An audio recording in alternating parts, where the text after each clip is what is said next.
माझ्या मुलाने मला मेसेज केला, आई, म्हातारपणात तू माझ्याकडून सेवेची किंवा आधाराची कसलीही अपेक्षा ठेवू नकोस.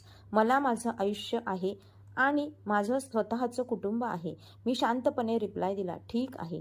आणि त्यानंतर मी थेट वकिलांना फोन केला आणि माझं मृत्यूपत्र बदलवून टाकलं. जेव्हा त्याला त्याबद्दल समजलं तेव्हा तो रागाच्या भरात माझ्या घरात शिरला आणि सुदैवाने तुम्हाला हे सांगण्यासाठी आज मी तुमच्यासोबत आहे. मी 32 वर्ष खर्ची घालून एक असं जग उभं केलं होतं ज्याचा मला अभिमान आहे. माझे पती माधव आणि मी पुण्यातल्या एका मध्यम पण सुखवस्तू घरात आमच्या मुलाला रोहनला वाढवलं आणि आम्ही खूप श्रीमंत नव्हतो, पण आम्ही सावध होतो. पै पै जोडून आम्ही संसार उभा केला होता.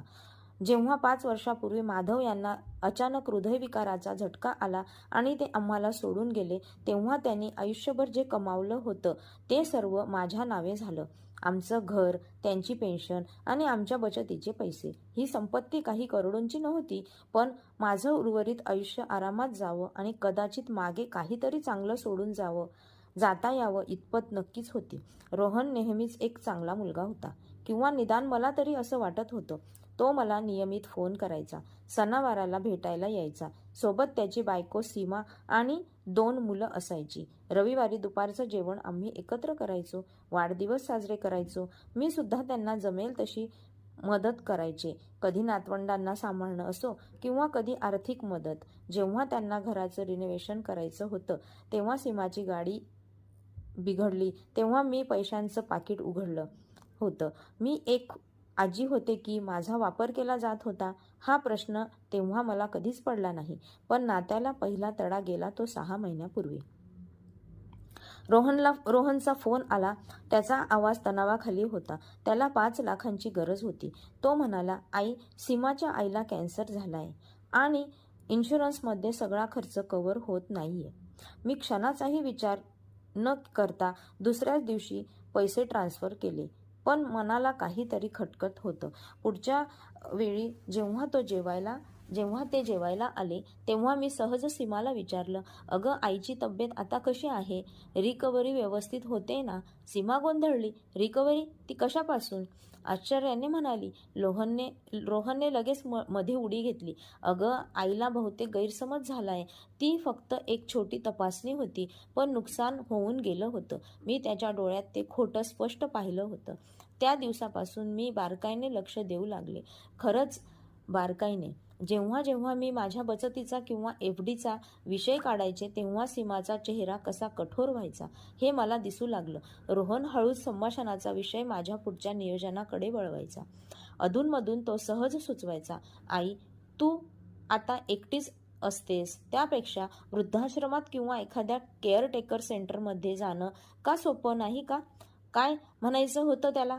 मी 71 वर्षांचे होते, पण रोज सकाळी न चुकता 3 किलोमीटर चालायला जात होते. स्वतःचा स्वयंपाक स्वतः करत होते. त्याला असं का वाटलं होतं की मला मदतीची गरज आहे? आणि मग तो दिवस उजाडला. त्याने सगळंच बदलून टाकलं. मी माझ्या स्वयंपाकघरात चहा घेत बसले होते. खिडकीतून सकाळचे कोवळे ऊन आत येत होते. ही तीच खिडकी होती जी माधवरावांनी खास त्यांच्या आवडीनुसार बसवून घेतली होती. भिंतीवर त्यांचा हसरा फोटो होता, ज्याला मी रोज सकाळी ताजी फुले व्हायची तितक्याच माझा फोन वाजला. स्क्रीनवर रोहनचं नाव दिसलं. मला वाटलं नातवंडांचा फोटो पाठवला असेल म्हणून मी हसून फोन उचलला, पण त्याऐवजी तिथे जे शब्द होते ते माझ्या गालावर सणसणीत चपराक लगावल्यासारखे होते. आई, म्हातारपणात तू माझ्याकडून सेवेची अपेक्षा ठेवू नकोस. मला माझं स्वतःचं आयुष्य आहे आणि माझं कुटुंब आहे. माझे हात थरथरू लागले. मी तो मेसेज पुन्हा पुन्हा वाचायला. याआधी आमचं असं काही भांडण झालं नव्हतं, काही वाद नव्हता. फक्त 3 दिवसांपूर्वीच तर आम्ही एकत्र जेवण केलं होतं. पण अचानक हे काय झालं की हे विषय कित्येक दिवसांपासूनच्या त्याच्या मनात खदगदत होता आणि गोड हास्य आणि सणावारांच्या भेटीगाठींमागे लपलं होतं. मी तिथेच जवळपास 1 तास सुन्न होऊन बसले होते. चहा केव्हाच थंड होऊन गेला होता. यावर मी काय उत्तर देणार होते? गयावया करणार होते मी, की तुमच्यात ओझं होणार नाही असं सांगून माफी मागणार होते? मी एक दीर्घ श्वास घेतला, पाठीचा कणा ताठ केला. माधव नेहमी म्हणायचे, सुमित्रा, संकटात वाकायचे नाही. मी फोन हातात घेतला आणि फक्त 2 शब्द टाईप केले, ठीक आहे. बस, त्या पलीकडे काहीच नाही. मी सेंड बटन दाबून आणि फोन बाजूला ठेवला. छाती धडधडत होती, पण हात आता स्थिर होते. जर रोहनला त्याच्यामध्ये रेष ओढायची असेल तर मी त्या रेषेचा आदर करेन, पण आदर हा दोन्ही बाजूंनी असायला हवा नाही का? त्याच दुपारी मी माझी वकील ॲडव्होकेट सावंत यांना फोन लावला. माधव गेल्यावर त्यांनीच आमचं मृत्यूपत्र आणि संपत्तीचं काम पाहिलं होतं. वकील साहेब, त्यांनी फोन उचलताच मी म्हणाले, मला माझं मृत्यूपत्र बदलायचं आहे. या आठवड्यात वेळ मिळेल का? नक्कीच सुमित्रा काकू, सगळं ठीक आहे ना? सगळं अगदी स्पष्ट आहे, मी उत्तर दिलं. आणि खरंच कित्येक वर्षांनी मला माझं भविष्य स्पष्ट दिसत होतं. मी कुणाची तरी रिटायरमेंट प्लॅन किंवा कुणाचं तरी लॉटरी ठरणार नव्हते. जर रोहनला त्याचं आयुष्य आणि कुटुंब महत्त्वाचं होतं, तर मलाही माझा वारसा आणि स्वाभिमान जपण्याचा अधिकार होता. पुढचे 2 दिवस मी विचार केला. मी जे काही कमावलं त्याचा खरा हकदार कोण? उत्तर मला अपेक्षेपेक्षा लवकर मिळालं. मी काही संस्थांची माहिती काढली, काही नोंदी केल्या. गुरुवारी सकाळी जेव्हा मी वकील सावंतांच्या ऑफिसमध्ये पाऊल टाकलं, तेव्हा मला पक्क माहीत होतं की मला काय करायचं आहे. पण मला जे माहीत नव्हतं ते वर्षानुवर्ष बंद पडलेल्या एका जुन्या जॉईंट अकाउंटमध्ये रोहनला माझ्या बँकेचे मेसेज जात होते. मला हे माहीत नव्हतं की ते मेसेज नियमित चेक करत होता. मला ते हेही माहीत नव्हतं की सावंत असोसिएट्स वकिलांची फी असा मेसेज त्याला गेला असेल. आणि मला त्याची अजिबात कल्पना नव्हती की मी काय केलंय. हे समजल्यावर तो कोणत्या थरापर्यंत जाईल. सावंतांसोबतची मीटिंग तासाभरात आटोपली. त्यांनी मला कोणता तरी प्रश्न विचारला नाही, माझ्या निर्णयावर शंका घेतली नाही. त्यांनी फक्त शांतपणे ऐकून घेतलं आणि पुढच्या आठवड्यात नवीन कागदपत्रे सह्यांसाठी तयार ठेवण्याचे वचन दिलं. पण वादळ अजून यायचंच होतं. वकील सावंतांच्या ऑफिसमधून बाहेर पडले तेव्हा मला कित्येक महिन्यांनंतर मनावरचं ओझं उतरल्यासारखं हलकं वाटलं होतं. स्वातंत्र्य म्हणजे नेमकं हेच असतं का? अगदी मृत्यूनंतरही आपलं काय व्हावं हे ठरवण्याचा अधिकार असणं म्हणजे स्वातंत्र्य का? मी गाडी चालवत घराकडे निघाले. तेच ओळखीचे रस्ते, तीच बाग, तिथे लहानपणी मी रोहनला झोका द्यायचे, तेच कोपऱ्यावरचा आईस्क्रीम पार्लर जिथे त्याच्या 10वीच्या रिझल्टचा आम्ही आनंद साजरा केला होता. आज त्या आठवणींनी मला त्रास दिला नाही. त्या आता फक्त अस्तित्वात होत्या. आजच्या वास्तवापासून वेगळ्या माणसांनी बदलतात, नाती बदलतात, कधी ती घट्ट होतात, पण कधी आपल्याला समजते की ज्या पायावर आपण नातं उभं केलंय तो पायाच मुळात कच्चा होता.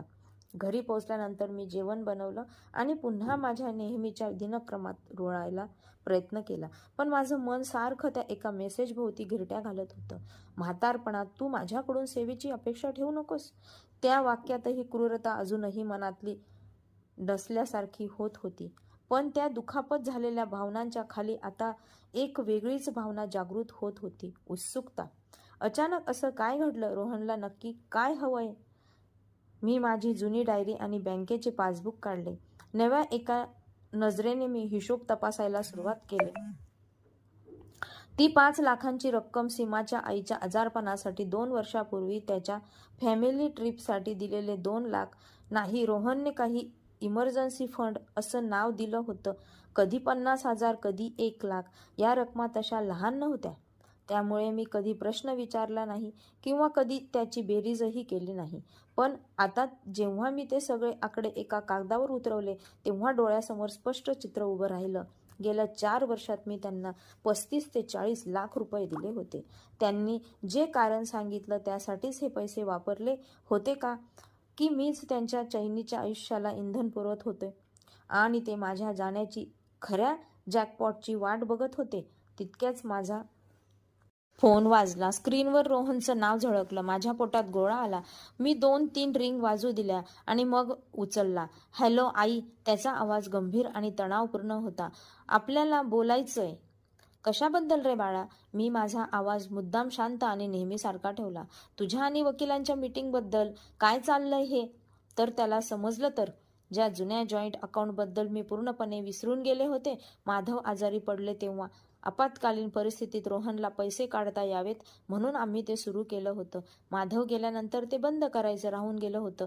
माझ्या निष्काळजीपणा. पण ही चूक मी पुन्हा करणार नव्हते. काही नाही रे, फक्त कागदपत्र अपडेट करत होते, मी सहजपणे म्हटलं. नेहमीच इस्टेट प्लॅनिंग, दुसरं काही नाही. काही नाही? अगं आई, माझ्याशी चर्चा केल्याशिवाय तू तुझं मृत्यूपत्र कसं काय बदलू शकतेस? माझ्या छातीत काहीतरी थंडगार पडल्यासारखं झालं. करू शकत नाही?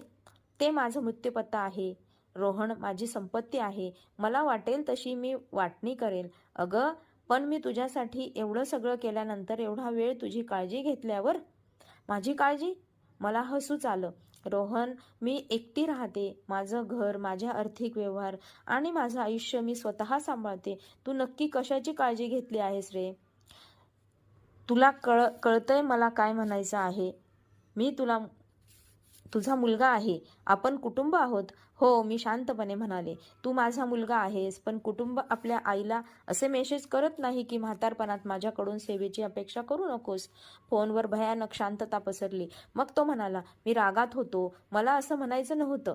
पण तुला तसंच म्हणायचं होतं. मी त्याला मध्येच थांबवलं. आणि मी तुझ्या इच्छेचा आदर करते. तुझं स्वतःचं आयुष्य आहे, माझं स्वतःचं आयुष्य आहे. आई, असं करू नकोस, असा मूर्खपणा करू नकोस. मूर्खपणा?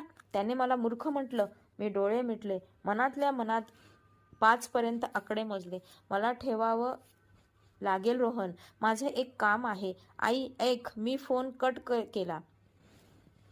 माझे हात पुन्हा थरथरत होते, पण त्यावेळी भीतीमुळे नाही तर रागामुळे, या जाणीवेमुळे की ज्या मुलाला मी वाढवलं, ज्याच्यावर जीव ओवाळून टाकला, तोच मुलगा कित्येक वर्षापासून माझा वापर करत होता, ज्याच्यासाठी मी फक्त हृदयाचे ठोके असलेली एक बँक ATM होते का? मला आता एका पक्क्या योजनेची गरज होती. फक्त मृत्यूपत्र बदलून चालणार नव्हतं. मला स्वतःला आणि माझ्या संपत्तीला सुरक्षित करायचं होतं. मी उभं केलेलं विश्व अशा लोकांच्या हाती लागू द्यायचं नव्हतं. हे मला सुनिश्चित करायचं होतं. वकील सावंताची लिव्हिंग ट्रस्ट बद्दल काहीतरी सांगितलं होतं. मला माझे पर्याय समजून घ्यायचे होते. रोहन फक्त लोभी आहे की यामागे अजून काही मोठं कारस्थान आहे? यात सीमाचाही हात आहे का, की तीच हे सगळं करून घेत आहेस? ते कोणत्या थरापर्यंत जाऊ शकतात? मी तर पूर्ण संध्याकाळ अभ्यासात घालवली. ज्येष्ठ नागरिकांची आर्थिक फसवणूक, वारसा हक्काचे कायदे, कोर्ट कचेरी, इंटरनेटच्या गोष्टी वाचून अंगावर काटा आला. मुलं आपल्याच आईबापाचे पैसे हडपण्यासाठी सह्यांची बनावटगिरी करतात. प्रसंगी त्यांना लवकर मरणाच्या दारात लोटतात. माझा स्वतःचा मुलगा असं काही करू शकेल असा माझा विश्वास ठेवायचा नव्हता. पण तो मेसेज माझ्या फोनमध्ये एका पुराव्यासारखा जिवंत होता. त्याने त्याचं खरं रूप दाखवलं होतं आणि आता त्यावर विश्वास ठेवणं मला भाग होतं. मध्यरात्रीपर्यंत माझ्या डोक्यात योजनेचा आराखडा तयार होता. मी प्रत्येक गोष्टीचा रेकॉर्ड ठेवणार होते, पुरावे जमा करणार होते. रोहनला त्याचं वेगळं आयुष्य हवं होतं ना? ठीक आहे, ते माझ्या पैशांच्या जीवावर नसेल. दुसऱ्या दिवशी सकाळी मी एका नव्या उमेदीने पुन्हा सावंतांच्या ऑफिसमध्ये हजर झाले. मला ट्रस्ट स्थापना करायचे आहे, मी ज्यांना स्पष्ट सांगितले. आणि माझी मुख्य संपत्ती मला त्वरित या ट्रस्टच्या नावावर करायची आहे. सावंत खुर्चीत मागे रेलले. चष्माच्या वरून त्यांनी माझ्याकडे बघितलं. सुमित्रा काकू, हा खूप मोठा निर्णय आहे. एकदा का संपत्ती ट्रस्टमध्ये गेली की ती परत मिळवणं किंवा त्यात बदल करणं सोपं नसतं. तुमचा विचार पक्का आहे? मी 71 वर्षांचे आहे. वकील साहेब, माझी पेन्शन चालू आहे. बँकेत फिक्स डिपॉझिट आहेत आणि सेव्हिंग खात्यात इतके पैसे आहेत की मी पुढचे कित्येक वर्ष राजासारखी जगू शकते. मला घराचे किंवा गुंतवणुकीचे पैसे मोकळे करायचे नाहीत. मला फक्त त्यांना सुरक्षित करायचे आहेत. वकील सावंतांनी हळूच मान डोलावली. सुरक्षित? कोणापासून? मी त्यांच्या नजरेला नजर भिडवली आणि स्पष्ट शब्दात सांगितलं, अशा व्यक्तीपासून जो उद्या मला अपात्र किंवा मनस्थिती ठीक नसलेली ठरवून माझी संपत्ती बळकावण्याचा प्रयत्न करू शकतो. माझ्या स्वतःच्या मुलापासून. हे बोलताना माझा आवाज कापला नाही. जे सत्य मी ते केले ते दिवस स्वतःपासून लपवत होते, जे आज मी उघडपणे बोलले. सावंतांच्या चेहऱ्यावर आश्चर्य नव्हतं. कदाचित त्यांच्या अशी प्रकरणं याआधी पाहिली असावीत. मी कागदपत्र तयार करतो, ते म्हणाले. पण सुमित्रा काकू, याला वेळ लागेल आणि जर रोहन तुमच्या खाती चेक करत असेल तर त्याला हे नक्कीच कळेल. त्यांना कळू द्या, मी ताठ मानेने म्हणाले. मी काही चोरी करत नाही की फक्त माझ्या हक्काचं रक्षण करते. पण मी आजच जुनं जॉईंट अकाउंट बंद करणार आहे. मी दुसऱ्या दिवशी बँकेत खातं उघडेन जेव्हा त्याला 1 रुपयाही व्यवहार दिसणार नाही. सावंतांच्या ऑफिसमधून मी थेट बँकेत गेले. तिथे गेल्या 30 वर्षापासून आमचं खातं होतं. मॅनेजर प्रज्ञा, जी मला कित्येक वर्षापासून ओळखत होती, तिने माझं काम तत्परतेने केलं. पण सही करताना तिने काळजीने विचारलं, काकू सगळं ठीक आहे ना? असं अचानक जुनं खातं बंद करणं सगळं ठीक आहे प्रज्ञा, फक्त आर्थिक व्यवहार सुटसुटीत व्हावेत म्हणून फक्त आर्थिक व्यवहार सुटसुटीत करते, मी हसून उत्तर दिलं. पण तिला ते खरं वाटलं नाही हे तिच्या चेहऱ्यावरून दिसत होतं. त्या आठवड्याच्या गुरुवारपर्यंत ट्रस्टची कागदपत्रे तयार झाली. सुमित्रा साठे चॅरिटेबल ट्रस्ट असा आता माझ्या घराचं, गुंतवणुकीचं आणि बचतीचा मालक असणार होता. फक्त रोजच्या खर्चासाठी लागणारे पैसे सोडून सर्व काही आता लॉक होणार होतं. या ट्रस्टचे लाभार्थी मी खूप विचार करून निवडले होते. 1. गरजू हुशार मुलांसाठी शिष्यवृत्ती जिथे माधव शिकले होते. 2. ती प्राणी संग्रहालय संस्था जिथून आमचा कुत्रा मोती आणला होता. 3. एक कॅन्सर हॉस्पिटल. 4. आणि माझ्या बहिणीची मुलगी, माझी भाची स्नेहल आता काहीही अपेक्षा न ठेवता नेहमी माझ्या संपर्कात असायची. या कागदपत्रावर रोहनचं नाव कुठेही नव्हतं. मी साक्षीदारांसमोर सह्या केल्या. सावंतांनी हस्तांदोलन केलं आणि काकू, हे ट्रान्सफर व्हायचं 1 आठवडा लागेल. त्यानंतर ही संपत्ती पूर्णपणे तुमचे ट्रस्टची होणार. मला मान्य आहे, मी म्हणाले. त्या दिवशी संध्याकाळी रोहनचा फोन आला. मी उचलला नाही. त्या रागातच सलग 3 वेळा फोन केला. 5व्या दिवशी मी फोन उचलला. कुठे असतेस ग तू? असा त्याचा आवाज चिंतेने आणि रागाने भरलेला होता. मी किती वेळ ट्राय करतोय तुला? मी कामात होते, मी शांतपणे उत्तर दिलं. काय झालं रोहन? काय झालं? आई, तुझं बँक अकाउंट दिसत नाहीये. मी चेक करतो होतो, तिथे account is not exist message येतोय. म्हणजे तो माझ्यावर सतत पाळत ठेवून होता. तर हे ऐकून मला कुणीतरी कानाखाली मारल्यासारखं वाटलं.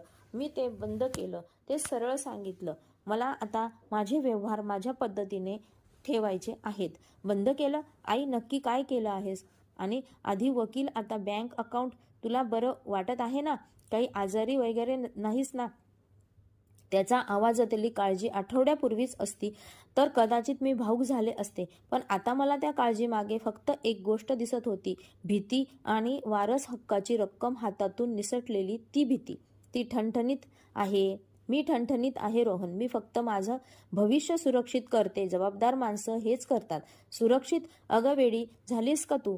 नक्की कोणती तरी तुझे कान भरले आहेत. कुणी काही सांगितलं का माझ्याबद्दल? तुझ्याबद्दल कुणीच काही सांगितलं नाहीये, फक्त तूच सांगितलंस. मी आठवण करून दिली. म्हातारपणात माझ्याकडून सेवेची अपेक्षा ठेवू नकोस. मला माझं आयुष्य आहे. ठरवलं, पलीकडे शांतता.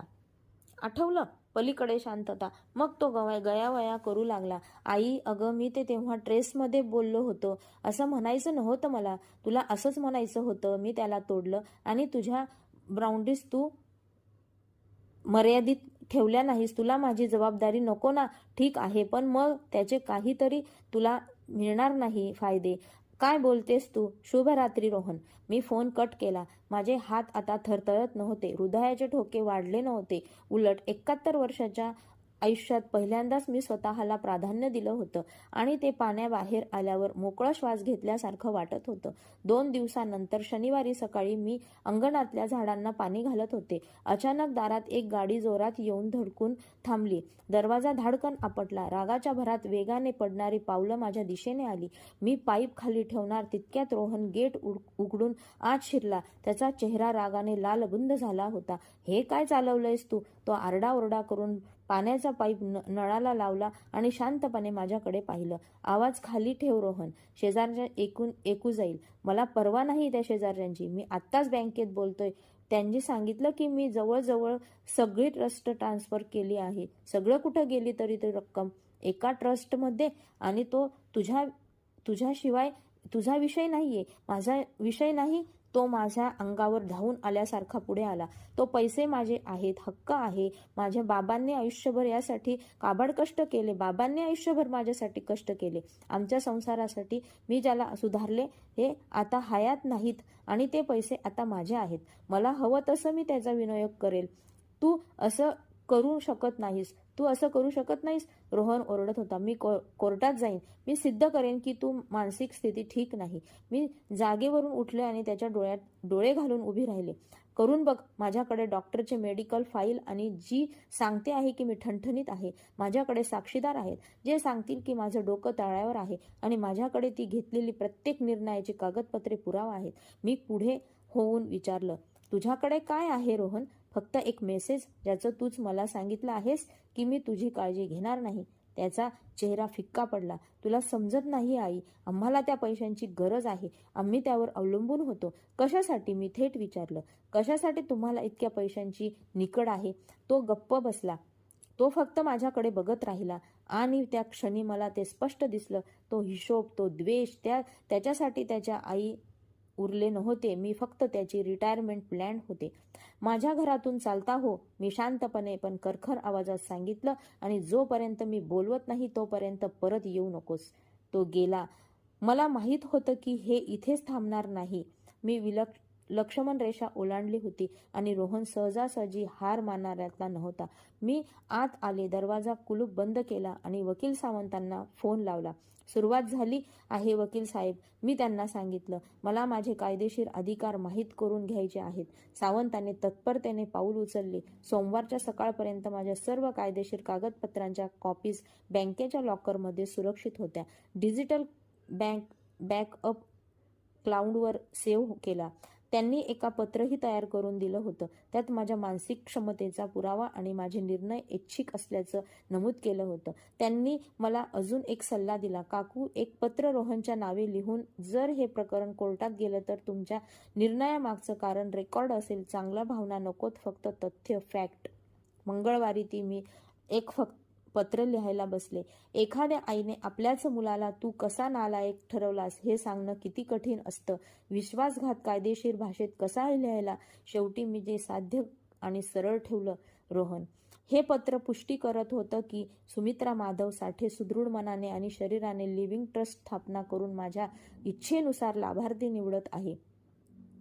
हा निर्णय तू मला पाठवलेल्या मेसेजवर आधारित आहे, ज्यात तू स्पष्ट केले आहेस, मी माझ्या वृद्ध काळात तू माझी काळजी घेण्यास किंवा आधार देण्यास असमर्थ आहेस. मी तुझ्या स्वतःच्या कुटुंबाला प्राधान्य देण्याच्या हक्काचा आदर करते आणि मी माझा वारसा जपण्याचा माझा हक्क बजावत आहे. ही शिक्षा नाही तर हे स्वरक्षण आहे.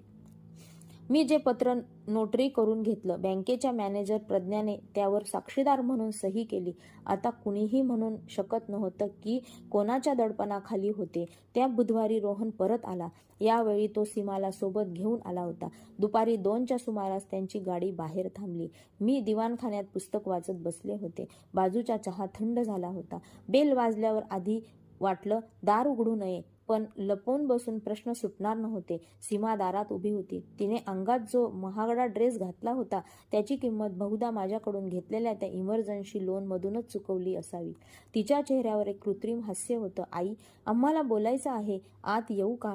नाही, मी जागेवरूनच म्हटलं. कारण आपण इथेच दारात बोलू शकतो. आई, काय बालिशपणा आहे हा? रोहन सुरू झाला. हा बालिशपणा नाहीये रे रोहन. तू माझ्या घरी फोन न करता आलास, परवा बागेत माझ्यावर ओरडलास, आणि आता तुला आदरातिथ्य हवंय. काय बोलायचं ते बाहेरूनच बोल.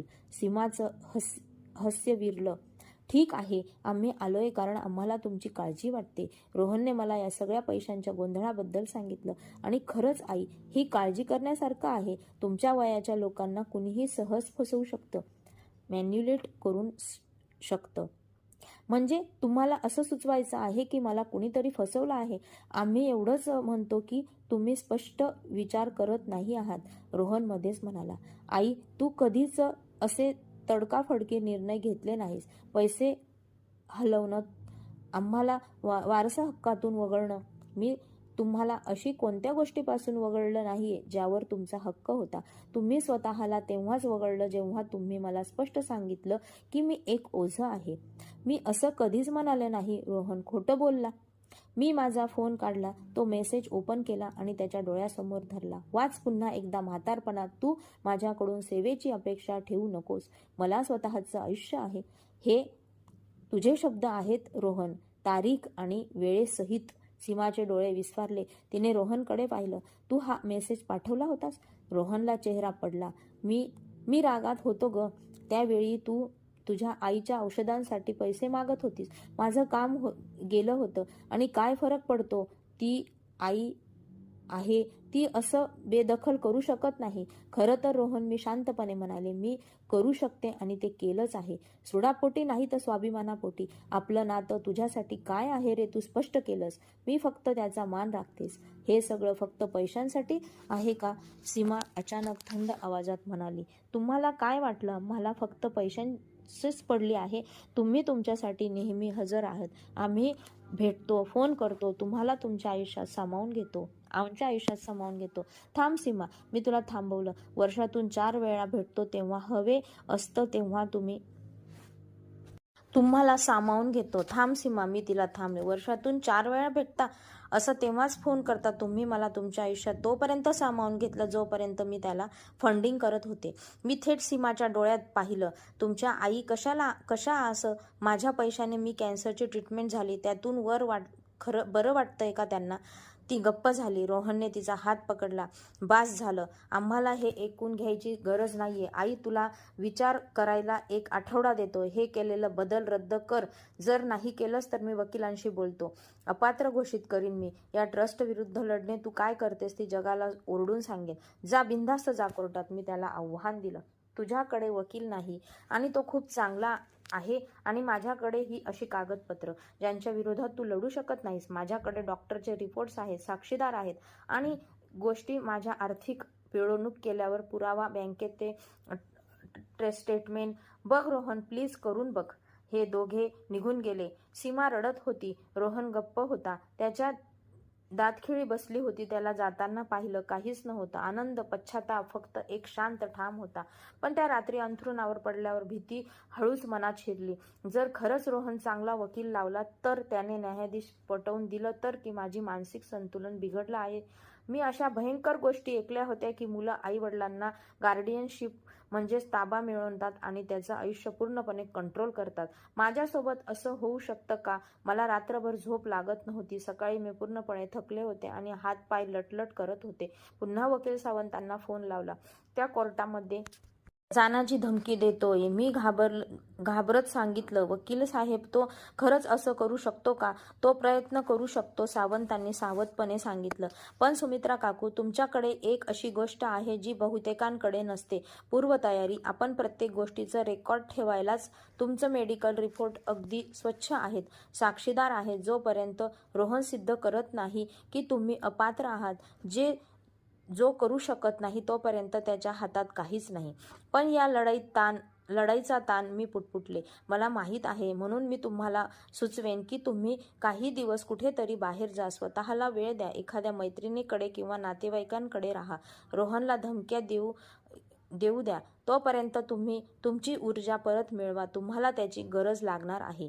त्यांचं म्हणणं पटलं. मी माझी कॉलेजमधली मैत्रीण लताला फोन केला आणि कोकणात एका छोट्या बीचवर राहते. तिचं स्वतःचं एक छोटं पुस्तकाचं दुकान आहे. तिने मला नेहमीच सांगितलं होतं की कधीही ये, ताबडतोब निघून ये. असं सगळं थोडक्यात सांगितल्यावर मी म्हणाली, फक्त 4 कपडे घे आणि चांगल्या मूडमध्ये ये. आपण समुद्रावर फिरू आणि शांत म्हणजे काय असतं ते तुला आठवण करून देऊ. मी बॅग भरली आणि गुरुवारी सकाळीच निघाले.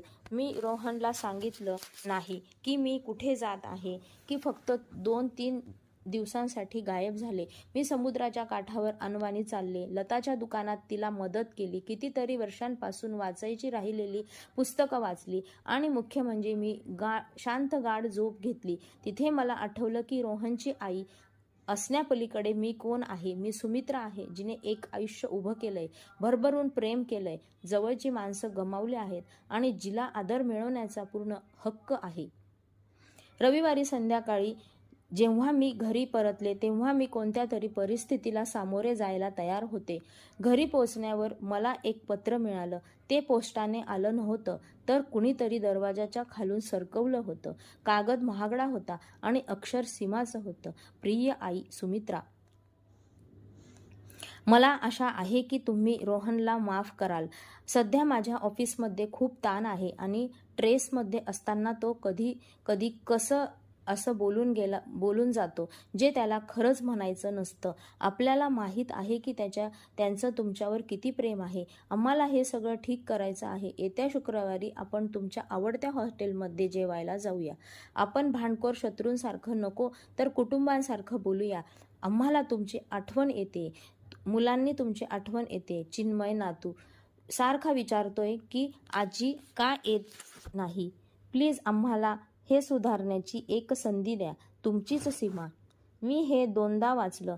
त्यातला खोटेपणा इतका स्पष्ट होता की तो अपमानास्पद वाटत होता. नातवंडांचा वापर करायचा, भावनांना हात घालायचा, रोहनच्या वागण्याला स्ट्रेसचं नाव देऊन पाठीशी घालायचं आणि उलट मलाच दोषी ठरवायचं की मी शत्रूसारखी वागते. हे गिल्ट ट्रिपिंग म्हणजेच अपराधी वाटायला लावणं याचं उत्तम उदाहरण होतं. जुनी सुमित्रा असती तर कदाचित वितळली असती. कदाचित मीच जास्त करते असा विचार केला असता. पण नवी सुमित्रा, जिने तिला दिवस स्वतःची किंमत ओळखली होती, तिने शांतपणे ते कागदपत्र डॉक्युमेंट लिहिलेल्या फाईलमध्ये ठेवलं आणि त्यावर तारीख टाकली.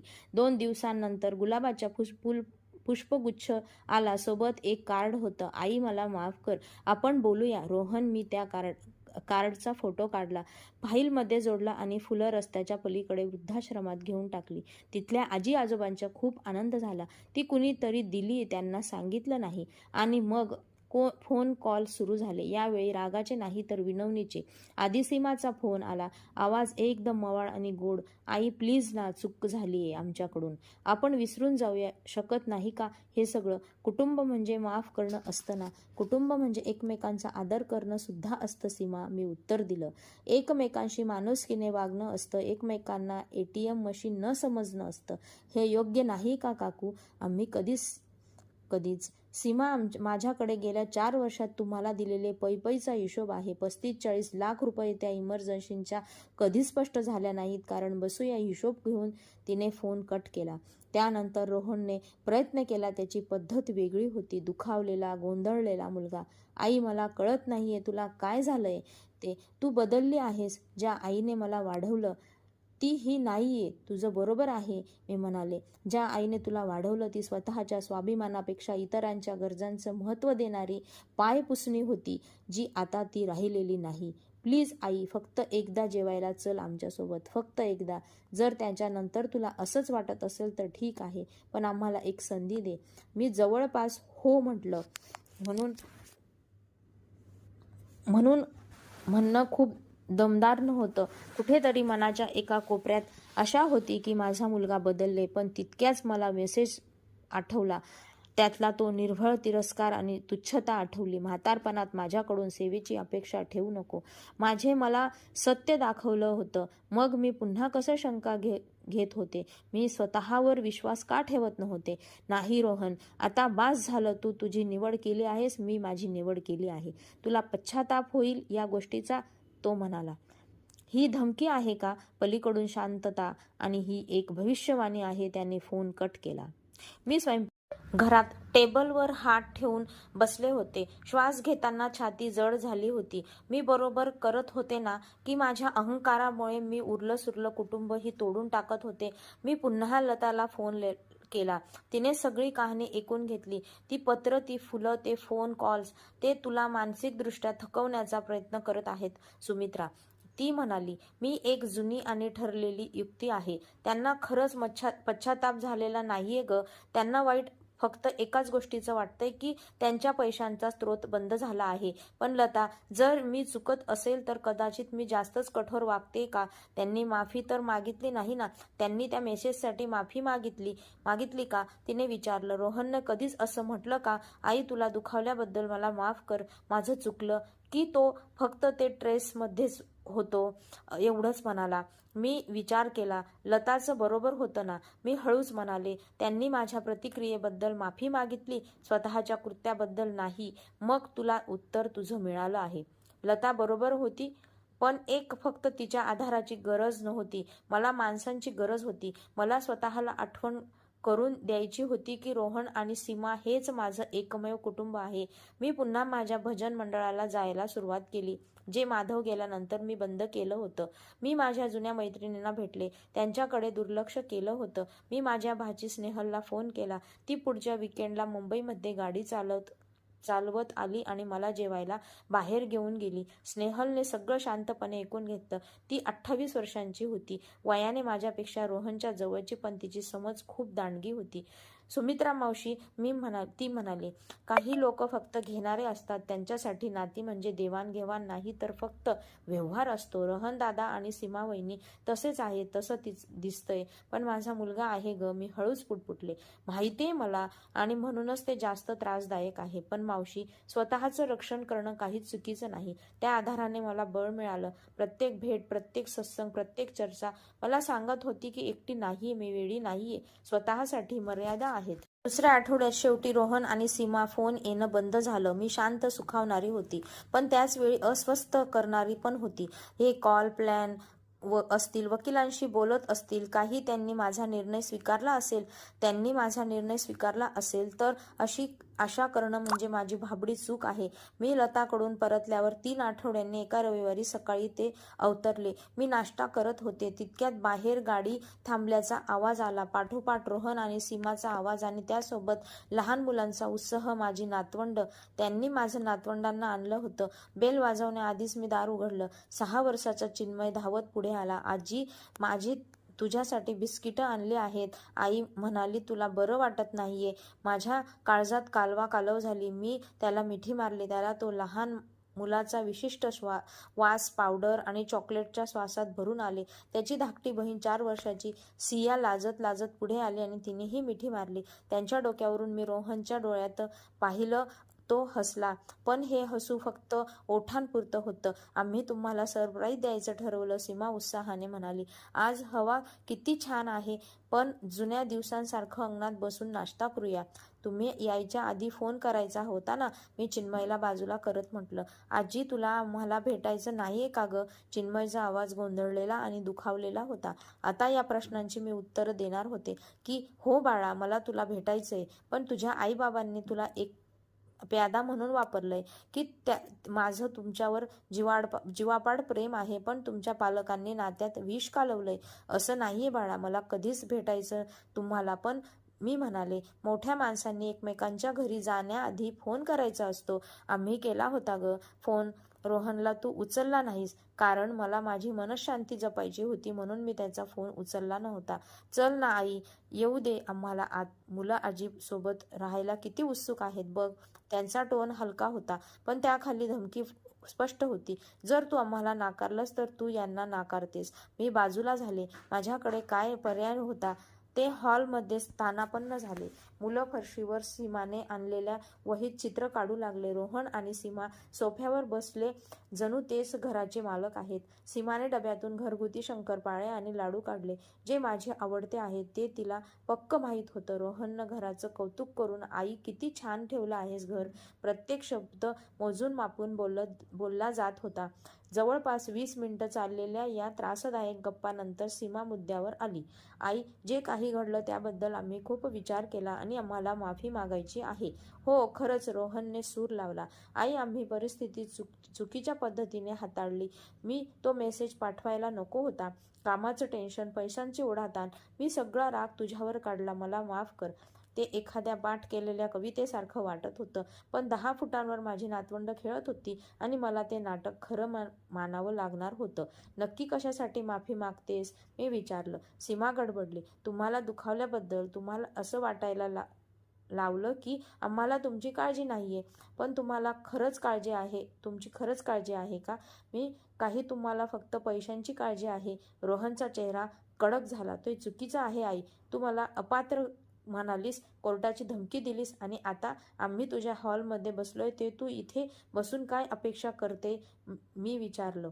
की तुझ्या मुलांनी आणि थोडे लाडू घेऊन आलात म्हणून मी ट्रस्ट रद्द करेन, सगळं पूर्ववत करेन. आम्ही सुधारणा करण्याचा प्रयत्न करतोय. सीमाचा आवाज कुटुंब म्हणून राहायला प्रयत्न करतोय, पण तुम्हीच ते अशक्य करतायत. मी अशक्य करते. माझा संयम सुटला. तुम्ही मला तोंडावर सांगितलं की माझी जबाबदारी घेणार नाहीत, तेव्हा मी माझ्या मर्यादा आखल्या. ज्या इमर्जन्सीच्या नावाखाली तुम्ही माझे लाखो रुपये संपवले, त्यानंतर मी आता माझी संपत्ती सुरक्षित केली आहे. आता मी समस्या आहे. आवाज खाली. रोहन दात ओठ खात म्हणाला, मुलं तिथेच आहेत. मग तुम्ही त्यांच्या चर्चेत आणायला नको होतं. सीमा झटकन उठली. चिन्मय सिया, बाळांनो जा बरं मागच्या अंगणात खेळा. आजीने छान बाग लावली आहे, ती बघा. मुलं त्या तणावाच्या वातावरणाशी अभिज्ञ होऊन बाहेर पळाली. दरवाजा बंद झाला आणि त्याच क्षणी सीमाचा मुखवटा गळून पडला. चला आता हे नाटक बंद करूया, ती थंडपणे म्हणाली. तुम्ही स्वार्थी आणि सूडबुद्धीने वागत आहात. तुमच्याकडे तुम्हाला लागेल त्यापेक्षा जास्त पैसा आहे आणि तरीही तुम्ही तो अडवून धरलाय. जेव्हा तुमचं स्वतःचं कुटुंब इथे आर्थिक अडचणीत आहे. अडचणीत? मी हसले. सीमा, तू मर्सिडीज चालवतेस. तुझी दोन्ही मुलं इंटरनॅशनल स्कूलमध्ये जातात. नक्की कुठे आहे ग तुझी अडचण? तो तुझा विषय नाहीये. रोहन खेकसला. पण माझा पैसा तुमचा विषय आहे ना. तुम्ही तुमचं कुटुंब आहोत. माझं कुटुंब? मी उठून उभी राहिले. गेल्या 5 वर्षात माझ्यासाठी केलेली अशी एक गोष्ट सांग, जी फक्त भविष्यात मिळवणाऱ्या वारसासाठी केली नव्हती. ते गप्प झाले. मी शांतता त्यांच्या पापाची कबुली दिली. आता एक काय होणार आहे ते. रोहनचा आवाज खोल आणि धोकादायक झाला.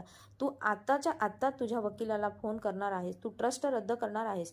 आमचा वारसा हक्क पूर्ववत करणार आहेस. आणि हे सगळं या महिन्याच्या अखेरीस झालं पाहिजे. नाहीतर काय? मी विचारलं. नाहीतर तू माझ्या नातवंडांना पुन्हा कधीच पाहू शकणार नाही.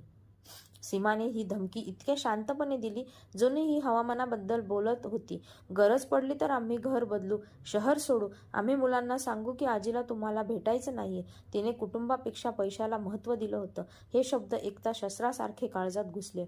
माझी नातवंड, चिन्मयचं हे निरागस हसू, सियाचं बोबडं गाणं, पण त्या वेदनेतूनही मला त्याची ही चाल स्पष्ट दिसत होती. मुले हे त्यांचे शेवटचे हत्यार होते. पैशांसाठी ते पोटच्या मुलांना वापरत होते, त्यांना दुखापत करत होते, माझ्यापासून तोडत होते. माझ्या घरातून चालते व्हा, मी थरथरत्या आवाजात म्हणाले. आई, चालते व्हा म्हणतेस का? आणि जर पुन्हा कधी माझ्या नातवंडांचा वापर मोहरा म्हणून केला तर मी त्याचा पुरावा कोर्टात सादर करेन. तुम्ही किती नालायक पालक आहात ते न्यायाधीशांना मी पुराव्यानिशी सांगेन. रोहनचा चेहरा रागाने लालबुंद झाला होता. तुझा पश्चाताप होईल याचं मी वचन देतो तुला. मला फक्त एकदाच गोष्टीचा पश्चाताप होतो आणि ती म्हणजे तुमचं खरं रूप आधीच का ओळखलं नाही. मी निघाले. त्यांनी मागच्या अंगणातून मुलांना अक्षरशः ओढत नेलं. चिन्मयचा गोंधळलेला आवाज आणि आजीला आणि गाडीचा दरवाजा धाडकन बंद झाला. मी त्यांना जाताना पाहिलं. माझं संपूर्ण शरीर थरथरत होतं. मी खरंच माझी नातवंड गमावली होती का? रोहन खरंच असं काही करेल? त्या विचाराने मला मळमळायला लागलं. मी बाथरूममध्ये धावत गेले आणि बेसिनवर ओकारी काढली. शरीरानं त्या ताणाला नकार दिला होता, पण त्या भीतीखाली एक आग पेटली होती. संताप. ज्यांची हिंमत कशी झाली? निष्पाप मुलांना प्यादा बनवायची हिंमत कशी झाली? मी माघार घेणार नव्हते. जर मी माघार घेतली असती तर त्यांना काय संदेश गेला असता की मी धमकावण्याला सोपं आहे, की जोपर्यंत मुलं त्यांच्या ताब्यात आहेत तोपर्यंत ते मला हवं तसं वागवू शकतात. कदापि नाही. मी वकील सावंतांना फोन लावला. त्यांनी धमकी दिली आणि ती जोपर्यंत मी ट्रस्ट रद्द करत नाही तोपर्यंत ते मला नातवंडांना भेटू देणार नाहीत. सावंतांचं उत्तर त्वरित आलं. काकू, हे सगळं लिहून ठेवा. काय बोललं झालं शब्द न शब्द लिहून ठेवा. जर त्यांची खरंच असं केलं तर आपल्याला मुलांच्या कस्टडीच्या वेळी याचा उपयोग होईल. कस्टडी या शब्दाने छातीचे ठोके वाढले, पण ते बरोबर होतं. आता हे युद्ध सुरू झालं होतं आणि डोक्याने लढायचं होतं. 3 आठवड्यानंतर वकिलांचं पत्र आलं. सावंतांकडून नाही तर रोहनच्या वकिलांकडून. शहरातल्या एका प्रसिद्ध लॉ फर्मकडून, जी फॅमिली कोर्टामधल्या आक्रमक केसेससाठी ओळखली जायची.